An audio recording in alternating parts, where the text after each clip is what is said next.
Good afternoon, guys. I wanted to talk a little bit about taking sacred mushrooms in a group setting. Some people consume them primarily on their own in microdose and in macrodose, or anything in between.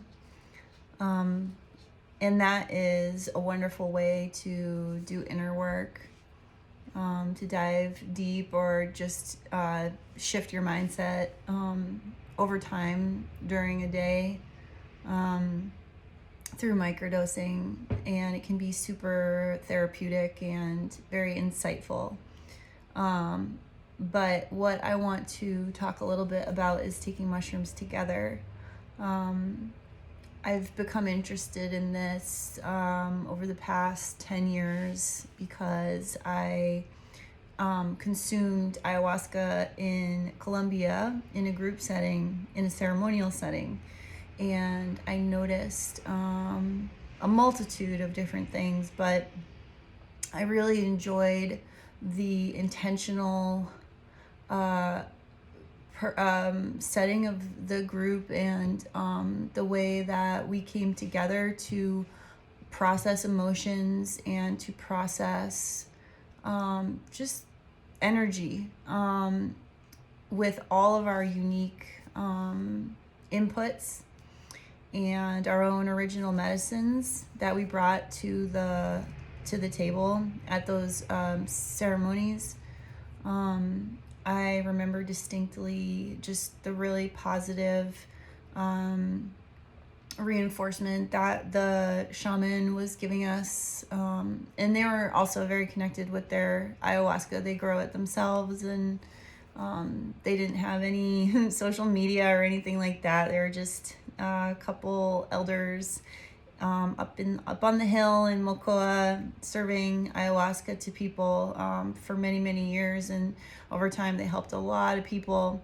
And the people that I met in my times of going to see them were exceptional. People from all over the world, people from all walks of life, and that was a huge draw for me, was to find community and build relationships with other people who are on this plant medicine journey. So that all started for me with the ceremonial consumption of sacred plant medicines in about 2015. Another thing that was really powerful about the ceremonial consumption was the way that we use music to ride the undulations of the entheogen. So if you've taken sacred mushrooms or other plant medicines before, you may have noticed that the healing can come in sort of waves, kind of like a sound wave, and you can feel the high states of joy and euphoria intermingled with, diving deep into our shadows and deep into the pains and traumas that we've lived through, that our ancestors have lived through, that we've lived through in childhood. And people even dive into past life experiences, and we can even very much with these plant-based and fungus-based sacraments tap into the traumas and the joys that Mother Earth herself is holding.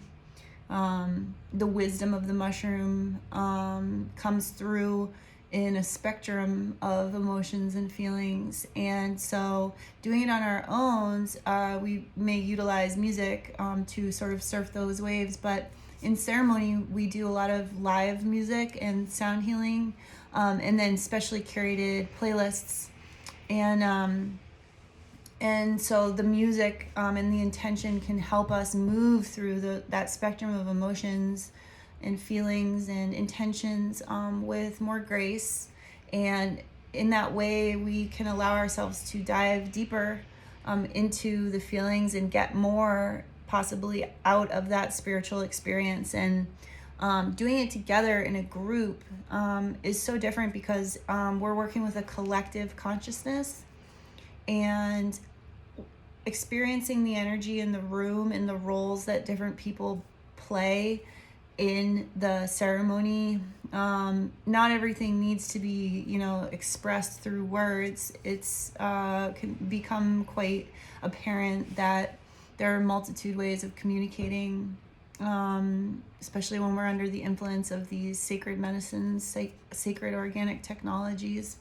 So the group effort can be very enlightening, and it actually witnessing other people's transformation in this kind of a setting can be really liberating on a personal level, because we learn from each other, and we also, through our emoting and our own process, we invite and allow other people to experience their plethora of emotions and revelations, with less holding back, and with less self-judgment, because it's like watching someone else go through an emotional release it almost is as if it gives us permission ourselves to release. And so during the ceremony, and of course, like in these ceremonies, we create a space that is absolutely beautiful,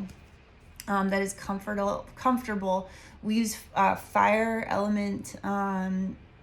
It really helps to, burn off that excess, and keeping fire both indoors and outdoors gives also a place for people that are experiencing large, big emotional expressions to go outside and be in a more expansive state. So there are different places around the area where people can feel more comfortable. Having various facilitators on site also helps to get people where they need to go as far as location in the ceremony. But bearing witness to people's transmutations of energy is extremely healing, and I feel like we do work together to raise the vibration and raise consciousness, and the work we're doing, it extends beyond the ceremony as well.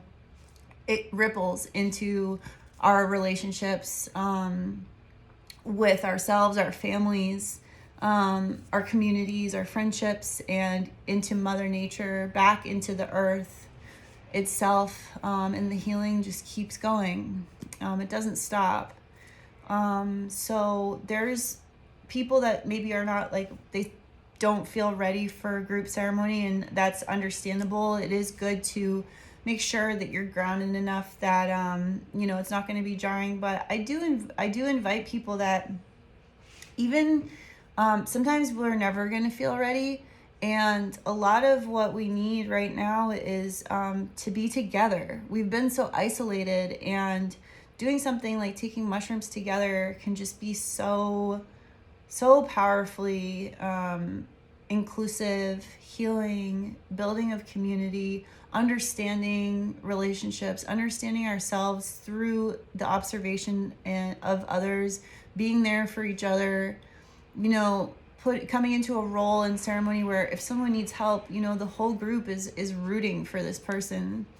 And we ebb and flow. We use music, we use the rattles, the chacapas to move the energy. We don't need to sit in like the depths of the dark the whole time. We flow and undulate between joy, shadow, and everything in between. And so it's can be a really rich experience. And another aspect that I really love is the day after ceremony, having the integration portion of the retreat, staying in community, in circle, to verbalize like what happened the night before, to gain clarity after we've had a little more time to come out of the experience itself, of being under deeply under the influence of the mushrooms. Of course we are still under the influence, but not being in that critical point where we feel altered,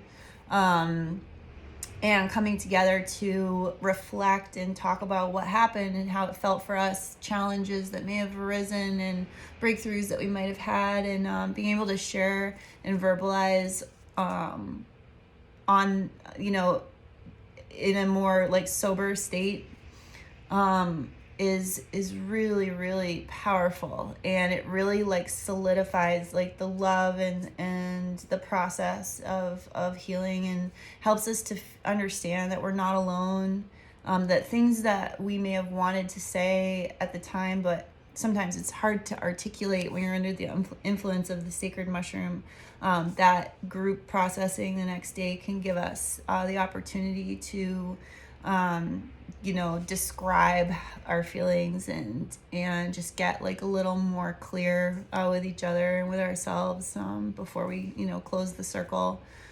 So yeah, I think like just the community at large and the whole universe can really benefit from us doing this kind of work in a group. Of course, you want to be with people that you can trust, and people that have with safe people that are going to act responsibly, take responsibility for their actions. Not everyone in ceremony needs to consume the same amount of the sacrament. People have varying levels of tolerance and desires for how deep they want to go. So it is important to be around people that understand dosing.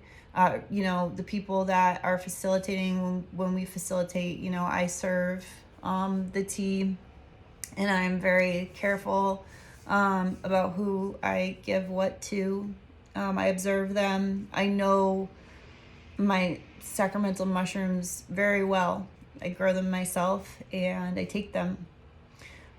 So I know what I'm brewing, I know what I'm serving, and I do give people more than one opportunity to consume throughout the night. But so if they want to, ease into it more, that's an option.